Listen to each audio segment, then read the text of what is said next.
Good morning, students. I am Yogesh Jain, PGT Chemistry in Mount Litra G School.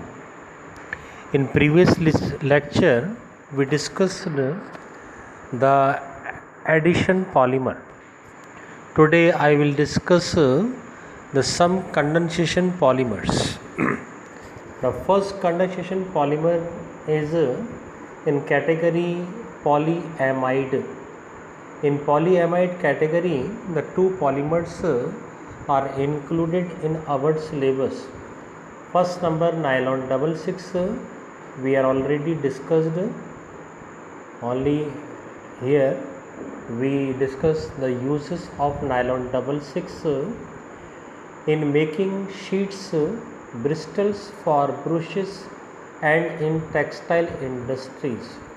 Nylon 66 जैसा कि हमने पिछले उसमें पढ़ा था कि ये दो मोनोमेरिक यूनिट से बनाया जाता है. One is adipic acid and second is hexamethylene diamine. इसका पूरा प्रिपरेशन हम इससे पहले पढ़ चुके हैं. आज हम दूसरा पॉलीमर फिर डिस्कस करने जा रहे हैं, that is nylon 6. Nylon 6, the monomeric unit of nylon 6 is caprolactam. इस बार एग्ज़ाम में ये आया हुआ है, the monomeric unit of nylon 6. Caprolactam का फार्मूला जैसा कि आप देख रहे हैं. सबसे पहले हम क्या करते हैं, इसका हाइड्रोलिसिस करते हैं. The temperature in between 533 to 545 kelvin. जब हाइड्रोलिसिस करते हैं तो सबसे पहले कैप्रोलैक्टम कैप्रोइक एसिड में कन्वर्ट हो जाता है. ऐसे large number of caproic acid के मॉलिक्यूल आपस में कंबाइंड होते हैं and by the elimination of water molecule nylon 6 को फॉर्म करते हैं. नायलॉन 6 का बहुत ही important use in tyre cord, fabric and ropes के अंदर इस्तेमाल किया जाता है.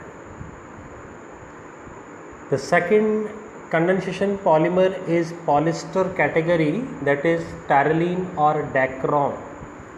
The monomeric unit of tyrrolene or dacron, one is ethylene glycol and second is terpethalic acid. We can also say the terpethalic acid or benzene dicarboxylic acid. Formula हमारे सामने लिखा हुआ है, ठीक है. अब इसके बाद इसका प्रिपरेशन देखेंगे. हमने क्या किया, टर्पथैलिक एसिड लिया N molecule and N molecule ethylene glycol लिए. जब ये आपस में कंबाइन होते हैं तो N number water molecule eliminate होते हैं और टैरलीन और डैक्रोन को प्रोड्यूस करते हैं. इसका यूजेस किसके अंदर करते हैं, मेनली इन टेक्सटाइल इंडस्ट्री में, ठीक है. And third polymer is Bakelite, most important. ये भी इस साल एग्जाम में आया था. The monomeric unit of Bakelite is, one is phenol and second is formaldehyde. Phenol formaldehyde को जब आप रिएक्ट करते हैं तो हमें, जैसे फिनॉलिक ग्रुप का नेचर होता है ऑर्थो पैराडायरेक्टिंग, तो हमें ऑर्थो हाइड्रोक्सी बेंजाइल एल्कोहल मिलता है और पैरा हाइड्रोक्सी बेंजाइल एल्कोहल मिलता है. बैकेलाइट के अंदर दो कैटेगरी है, एक लीनियर बैकेलाइट जिसको नोवोलैक भी कहा जाता है और दूसरा क्रॉस लिंक्ड वाला, उसके लिए बैकेलाइट इस्तेमाल करते हैं.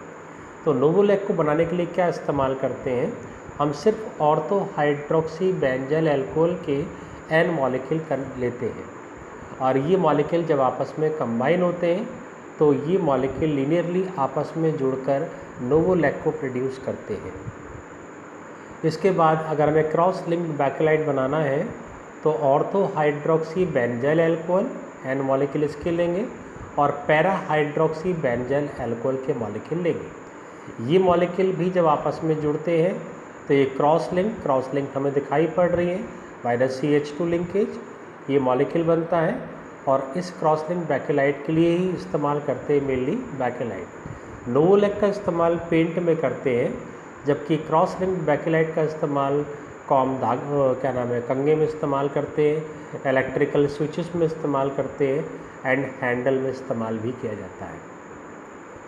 नेक्स्ट और लास्ट पॉलीमर हमें कंडेंसेशन पॉलीमर के अंदर दिया है मेलामिन फॉर्मेल्डिहाइड पॉलीमर. जैसा कि इसके अंदर नाम से पता चल रहा है, दो मोनोमेरिक यूनिट्स हैं. वन इज़ मेलामिन, फार्मूला आपके सामने है. फॉर्मेल्डिहाइड का फार्मूला हम जानते हैं। इसको प्रिपेयर करने के लिए ये दोनों आपस में कंबाइंड होते हैं। पहले ये रेजिन इंटरमीडिएट प्रोड्यूस करते हैं and by the elimination of water molecule ये हमको मेलामिन फॉर्मेल्डिहाइड देते हैं। इसका यूज़ किस में करते हैं? इसका मेनली यूज़ क्रॉकरी बनाने में इस्तेमाल करते हैं और ये थर्मोसेटिंग पॉलीमर के अंदर आता है, जैसा कि हम पहले भी देख चुके हैं। ठीक है, थैंक यू वेरी मच। इसके बाद हम अगले लेक्चर में डिस्कस करेंगे।